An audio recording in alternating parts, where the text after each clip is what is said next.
Israel সমর্থনে Christian Zionist গ্রুপও সক্রিয় থাকে, যেহেতু বাইবেলের ভবিষ্যৎবাণী অনুযায়ী ইহুদি রাষ্ট্রের পুনর্গঠন তাদের বিশ্বাস।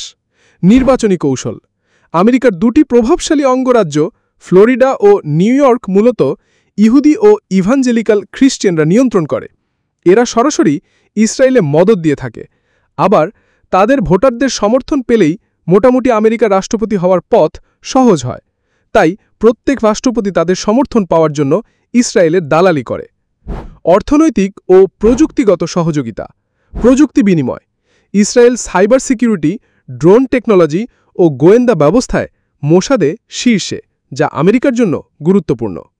গুগল, মাইক্রোসফটের মতো কোম্পানিগুলো ইসরায়েলি স্টার্টআপে বিনিয়োগ করে। অস্ত্র ব্যবসা।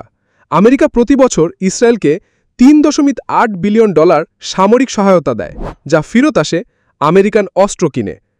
সাংস্কৃতিক ও ধর্মীয় সংযোগ। ইভেঞ্জেলিক্যাল খ্রিস্টানদের সমর্থন।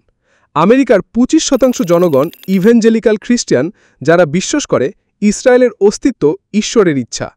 ট্রাম্প, বাইডেন উভয়ই ইসরায়েল সমর্থনে এই ভোট ব্যাংক ধরে রাখেন। অবরোধ ভাঙার কৌশল। ইসরায়েলের সাথে সৌদি আরব, ইউএই, বাহরাইনের সম্পর্ক স্বাভাবিক করে আমেরিকা ইরানকে এইসব দেশগুলো থেকে বিচ্ছিন্ন করতে চেয়েছে। এখন আরব রাষ্ট্রগুলোর চাপ কম থাকায় ইসরায়েল সমর্থনে আমেরিকার ঝুঁকিও কম। ভিডিওটি ভালো লাগলে লাইক, কমেন্ট, শেয়ার দিয়ে পাশে থাকুন।